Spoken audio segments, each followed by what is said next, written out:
Ketika Putifar dan Zulaiha sedang makan siang, mereka sangat menikmati hidangannya dan menanyakan kepada Kukiliver, apa yang membuat hidangan itu begitu lezat tak seperti biasanya. Kiliver mengatakan bahwa makanan yang disajikan adalah makanan seperti biasa, hanya saja sedikit ditambah keriangan dan ketulusan hati. Itu juga karena kehadiran Yuzarsif di sana yang membuat suasana hati mereka menjadi riang. Zulaiha mulai menanyakan kepada Yuzarsif, apakah dia mempunyai ilmu sihir karena bisa membuat semua orang tertarik kepadanya. Yuzarsif pun menjawab, bahwa dia tidak mengerti apa itu sihir.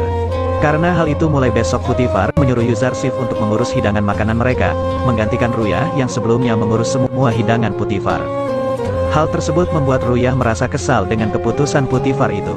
Karena sebelum kehadiran Yuzarsif, dialah orang yang selalu menghidangkan makanan mereka. Ia juga takut jika dia dipindah tugaskan sebagai penambang batu di sebuah lading. Yuzarsif yang mengetahui jika ia marah kepadanya, meminta maaf dan akan berusaha mengatasi masalah ini. Sementara itu, petinggi kuil di istana menemui Zulaiha dan mengungkapkan perasaannya tentang kehadiran Yuzarsif yang ikut campur dalam urusan istana. Dan menganggap dia adalah musuh pagi Dewa Amun. Tapi Zulaiha mengungkapkan bahwa Yuzarsif hanyalah seorang bocah yang belum mengerti pradewa dan kuil. Dia juga meminta petinggi kuil itu untuk berbicara dengan Putifar tentang masalah ini. Petinggi kuil itu langsung mengungkapkan kepada Putifar bahwa Yuzarsif telah membuat malu para pendeta saat membagi jatah makanan kemarin. Kiliver langsung mengatakan bahwa Yuzarsif hanya membagikan jatah makanan sesuai daftar yang telah diberikan. Dia malah merasa heran, kenapa 5 penghuni kuil harus mengambil jatah untuk 20 orang. Putifar pun juga mulai menyindir para pendeta yang memiliki perut tambun. Sedangkan penghuni istana lain memiliki tubuh yang sangat kurus. Dia juga membandingkan para pendeta dengan pelayan lain, bahwa para pelayan bekerja keras untuk Amun, sedangkan para pendeta tidak pernah memeras keringatnya sedikit pun demi dewa mereka. Hal itu yang membuat semua pendeta memiliki perut yang sangat gemuk. Sindiran itu membuat sang pendeta marah dan berniat akan melaporkannya kepada pendeta tertinggi kuil Amun, yaitu Anik Mahu. Di sini Zulaiha menanyakan kepada Putifar, apakah ini semua disebabkan oleh Yuzarsif. Putifar pun mengungkapkan bahwa ini semua bukan salah Yuzarsif, melainkan pertikaian antara pemerintah Mesir dan kuil Amun sudah ada sejak dahulu kala. Zulaiha lalu berniat akan mendidik Yuzarsif untuk menjadi pengikut Amun seperti dirinya. Sang pendeta langsung datang ke kuil Amun, dan mengungkapkan perasaannya kepada Anik Mahu tentang masalahnya di istana Putifar. Dia juga menginginkan untuk tidak ditugaskan lagi di istana Putifar setelah ini. Anik Mahu langsung memarahinya, karena seorang bocah bisa membuatnya takut seperti ini. Mereka yang akan berniat menggulingkan Amunhatep sang penguasa Mesir, tiba-tiba salah satu pembesar kuil takut kepada seorang bocah Ibrani dan ingin keluar dari istana. Anik Mahu pun langsung menyuruh pendeta itu untuk kembali ke istana tanpa diketahui orang lain. Kembali ke istana, Yuzarsif yang kini sudah menjadi penyaji makanan kembali dipuji oleh Putifar, karena keahliannya bisa menyajikan jamuan yang lezat dan beragam. Selain itu Putifar menanyakan kepada Yuzarsif, apakah dia bisa membaca buku cerita. Yuzarsif pun langsung menjawab, bahwa dia juga bisa menceritakan kisah-kisah indah, yang didengar dari ayahnya dulu. Hal itu langsung membuat Putifar menyuruh Yuzarsif membacakan sebuah cerita sebelum ia tidur. Karena dia sudah tidak tertarik lagi kepada orang yang sekarang membacakan cerita untuknya. Hal itu membuat Yuzarsif harus bertanya kepada Putifar, mau dikemanakan sang pembaca cerita sebelumnya. Yuzarsif mengungkapkan, bahwa sebelumnya dia sudah menyebabkan seseorang kehilangan pekerjaannya, dan dia tidak mau membuat dia kehilangan pekerjaannya juga. Kelembutan hati Yuzarsif lah yang membuat Putifar sangat tertarik kepadanya. Dan pada akhirnya mereka akan diberikan pekerjaan yang layak di istana. Setelah itu Yuzarsif mulai menceritakan sebuah cerita tentang Mesir di masa yang akan datang. Putifar sangat tertarik dengan cerita di buku itu, karena itu perlu untuk direnungkan. Yuzarsif pun mulai menceritakan isi di dalam buku itu, bahwa kejayaan Mesir tidak akan abadi, dan kezaliman pun akan berakhir, nilai-nilai di Mesir akan berubah semuanya. Orang kaya dan orang miskin akan bertukar tempat, para hartawan akan kehilangan istana dan pelayan mereka, dan dewa-dewa Amun tidak akan disembah lagi. Rakyat lalu akan mengambil alih kekuasaan dan menyembah Tuhan yang lebih tinggi dari Amun.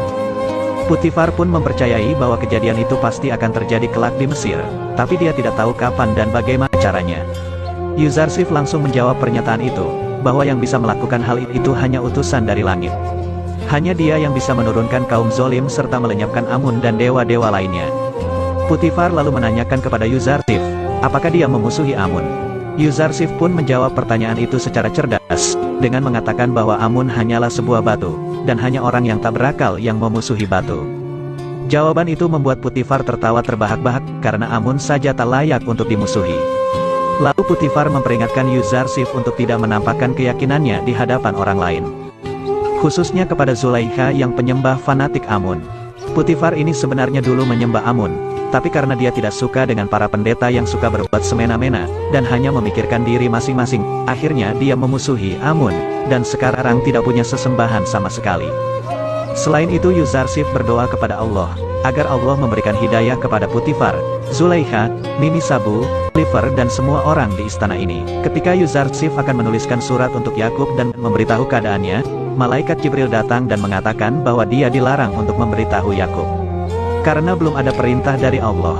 Karena jika Yakub tahu keadaan Yuzarsif saat ini, maka ia akan mengutuk para saudaranya yang akan membuat mereka menjadi sengsara. Ternyata di saat itu juga, Kalimama mengamati Yuzarsif dan akan melaporkannya kepada Zulaikha. Para pekerja sebelumnya juga sekarang diberikan pekerjaan yang layak oleh Putifar, setelah menyanggupi permintaan Yuzarsif kemarin. Hal itu membuat Yuzarsif akhirnya lega, karena mereka berdua tidak ditempatkan di tambang batu. Sementara itu, Nabi Yakub yang masih mencari keberadaan Yusuf menyambangi makam istrinya Rahil. Di sana dia didatangi oleh malaikat Israel yang mengatakan bahwa Yusuf masih hidup. Dan berita tentang kematiannya hanya kebohongan belaka, karena malaikat Israel tidak bertemu dengan Yusuf di dunia orang mati. Yakub lalu menanyakan di mana keberadaannya. Saat ini Israel pun tidak tahu keberadaannya, karena dia hanya mengetahui berita dari dunia orang-orang mati.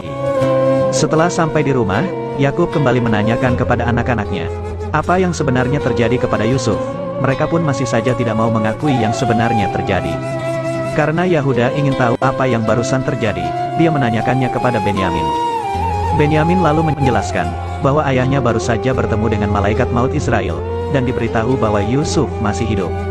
Mereka lalu masih kebingungan, karena menurut mereka seharusnya jika Yusuf sudah tidak ada, maka merekalah yang disayang oleh ayahnya. Tapi malah sekarang Benyaminlah yang menjadi pengganti Yusuf. Akhirnya Yakub membangun rumah baru yang jauh dari rumah anak-anaknya, untuk menunggu kedatangan Yusuf kembali. Sampai datangnya Yusuf, dia akan tinggal di gubuk itu sambil memandangi jalan di mana terakhir kali ia melihat Yusuf. Kembali ke istana, Kalimama yang tadi malam mengetahui Yuzarsif berdoa kepada Tuhan lain, memberitahu Zulaikha dan Zulaikha pun akan menyelidikinya malam ini. Tapi hal itu diketahui oleh Mimi Sabu yang langsung memperingatkan Yuzarsif, bahwa Kalimama dan Zulaikha akan mengecek kamarnya nanti malam. Malam harinya ketika mereka mengecek kamar Yuzarsif, ternyata Yuzarsif sedang tertidur pulas. Hal itu membuat Zulaikha memarahi Kalimama, karena dia mengatakan informasi yang tidak benar.